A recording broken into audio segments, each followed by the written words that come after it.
Hey Brady, it's a Tuesday. It did not take much thought for me to come up with a topic this week.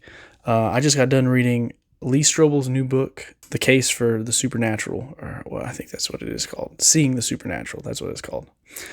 The whole book is fantastic, but one chapter in particular stood out to me. You believe in miracles. I would imagine that your answer is probably like mine. Yes, I believe in miracles, but with caveats. But this book has really challenged my idea of what those caveats are. And the most moving story to me was this story from Barbara Snyder, which was it just blew me away. So much so that I can't talk about it as well as they can. So I'm going to show you this interview of Lee and Barbara. My book talks about lots of the documented miracles have taken place, but the one that I investigated that absolutely blew me away the most was a woman by the name of Barbara Snyder. I interviewed Barbara at length. We have extensive medical records from her dating back many years from the Mayo Clinic and her other physicians. We have multiple credible eyewitnesses with no motive to deceive. We have two of her doctors who were so blown away by what happened to her, they wrote about it in books because they said, I got to write about this. This is unbelievable. So let me tell you what happened to Barbara. Barbara was diagnosed with multiple sclerosis at the Mayo Clinic. For the next several years, she just deteriorated, got worse and worse. She had repeated hospitalizations, repeated surgeries, until ultimately she was dying. And they put her in hospice at her home. So she's confined to bed at her home. One of her physicians, Dr. Harold P. Adolph, a board-certified surgeon who had performed 25,000 operations in his career, he called Barbara, quote, one of the most hopelessly ill patients I ever saw. Hopelessly ill. One of her lungs was non-functional. The other was just inflated at 50%. A tube was inserted into her neck and oxygen was pumped from canisters in her garage so she could breathe. She'd lost control of her urination and her bowels. She was legally blind. All she could see were gray shadows. A feeding tube was inserted into her stomach. She hadn't walked in like 7 years, and so her legs had atrophied. Her muscles had shrunken, and her legs atrophied. And she was curled up like a pretzel in her bed from her illness. Her hands were flexed so that her fingers were touching her wrists, and her feet were permanently flexed and extended. Her parents met with doctors, and they agreed there's nothing more medically that could be done. And they said the next time she contracts pneumonia, which because of her lung situation, she would contract it on a regular basis, they would not try to revive her because it would just prolong her inevitable death.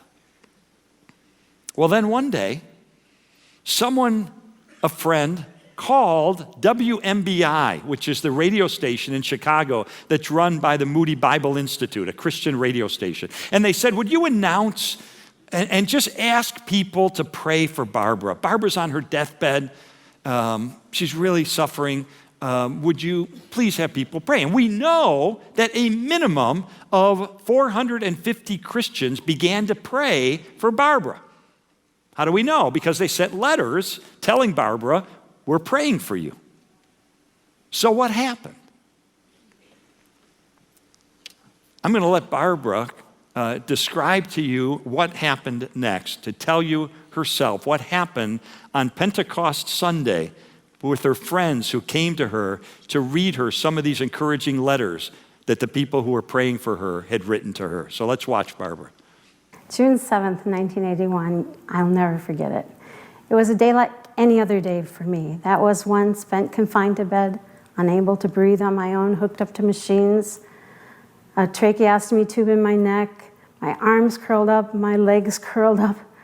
I lay there trapped inside my own body is really how it felt. I had two friends over. They came over all the time. They were from my church. My church family never forgot me. So while they were there, I still remember exactly what they were reading when all of a sudden I heard a booming, authoritative, loud voice over my shoulder over here say, "My child, get up and walk." And there was nobody else in the room. And there was no one else in the room, and the door was over here. There were windows over this way. And instantly, I knew it was God. But instantly, I also knew that my friends didn't hear that, which is kind of interesting, too. Yeah. And I needed to share with them what I heard. Well, I had this tracheostomy tube in my neck. That's how I breathed. And I had hands that did not work. So my friends said whenever I looked agitated, they knew I wanted to talk.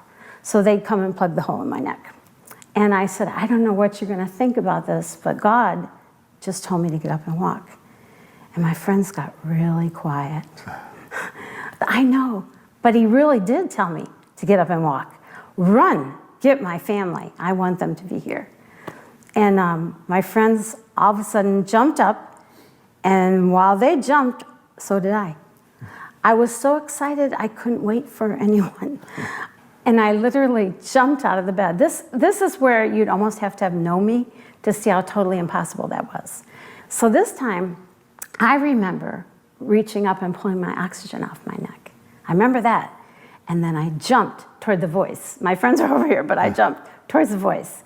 And as I jumped up, the first thing I remember isn't what I would think I would remember, but I jumped out of the bed and I looked and I saw my feet. They were flat on the ground, just like everyone else's, which sounds normal, but not for me. I had foot drops so badly I couldn't even wear slippers on my feet. They were so curled. So when I jumped up to have feet flat, I was amazed and stood staring at my feet. And when I did that, I jumped like this, and then I saw my hands. And they were open, and they never opened. And so now they were open, and I stood staring at them, and then it dawned on me I could see me. That's what I would have thought I would have noticed first, was my vision. But I didn't. It was back, you could see. It was back, I was perfectly fine. And I stood staring again for a little while, just feeling what it felt like to look at and see me. And then I turned, and that's when we were like women. We all started jumping up and down, screaming and thanking the Lord. I remember I didn't understand anything, except where once I was real sick, I was well again. And it has to be God. That's all I knew. This was the most moving example in the book to me, but there was so many, case after case. We interviewed a man named Craig Keener, and he's devoted like his life to studying these miracles. He's got a giant 2-volume book series of Jesus and miracles, just the topic of miracles. He references a study that says 38% of Americans believe that they have experienced something that they can only describe as a miracle. 38%. That's, I mean, in the case of the United States, that's just 94 million cases. And even if you say cut that in half, like maybe 50% of them aren't really actually miracle cases. That's still just an incredible amount of cases. I think it hints to that there is something supernatural happening. I think to deny that would just to play that card of, hey, I'm superior mentally to all the people, all 94 million, people that claim this. And I'm sure there's more. That's just the United States. I know, in fact, there's more. Another stat that he said, Lee states that 55% of doctors believe in miracles. So I don't think you can just say that you're smarter than these people. I mean, doctors, really. Yet I could feel myself being highly skeptical, doubting the stories at every turn. Why? I believe in God. I believe miracles can exist. And I know he's got a presence in my life. So why do I struggle so hard to believe these miracles? So I wanted to dive further into this topic. And so I picked up Keener's book he wrote himself called Miracles Today. He describes a miracle as special divine action, and he separates it as opposed to general divine action, which would be just like we believe God's presence in our lives day to day. And obviously, he even hints at it, and he talks about it in the book, the miracle of life in general. The idea of us even being here is a miracle in itself. Our bodies are miracles, but this is not the kind of miracle he's talking about. So then he proceeds to give miracle case after miracle case with substantial documentation over many different periods of history. And As I read, I started to wonder what I was trying to do. I already believed in miracles, but not in the idea of healers, like God giving a specific individual the power to heal somebody like the apostles did in the New Testament. So then I wondered, like, would reading one of these stories change that for me? And the more I thought about it, the more I decided it already had. One chapter that really challenged me was a study by Candy Brown. I think it was her name. They went to other countries with the sole purpose of testing the miracle claims. They went to places where the gospel was just getting started, and people were claiming to be healed by miracles. And so what they did was they studied, they got readings on the person's health, their blindness, their just whatever was being claimed that was being healed. And then they would do a prayer and healing session with these people for sometimes 30 minutes and an hour or longer, however long they thought they needed. Then they'd come back and retest them, their vision, their just their overall health. Those results heavily implied constant miracles in those places. But it got me thinking, should we even test miracles like this? Obviously, when we do, it appears that miracles happen more concentrated in places that don't have the gospel, or when the gospel is just starting to be spread. But should these results even matter? What if they showed the opposite results? I don't think we should expect God to participate in our experiments. I can even think of some verses that some scripture that backs that up. Still, I've decided that God might possibly give people the power of healing similar to the Old Testament just from reading these books. I've never seen a broken arm healed in real time. I've never seen the bones mended after a prayer or someone putting their hands on them. But I'm not sure why that should rule out that possibility, why that couldn't happen. I think the larger question for me is, if I did see that, would my life change at all? I'm reminded in the Bible that often miracles didn't change people's minds. It just revealed what they already thought and got their attention. We've actually been a part of a miracle that's kind of similar to Barbara's in a way, but that feels like a video for another time. My skepticism of miracles, I think, clearly stems from my place in the United States. There's been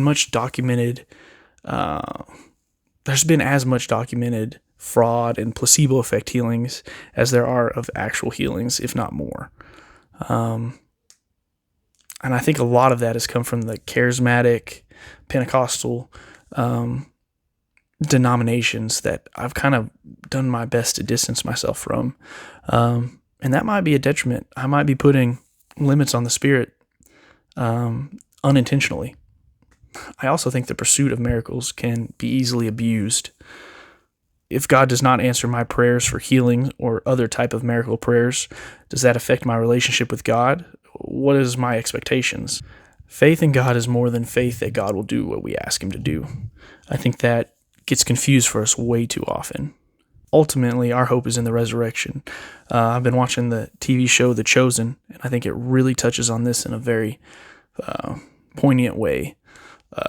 So I guess a plug for that. I think of Job, who trusts God after questioning Him, saying, Surely I was talking about things I knew nothing about, things far too wonderful for me. In the end, I think all believers will come to this conclusion. I also think Keener says it best.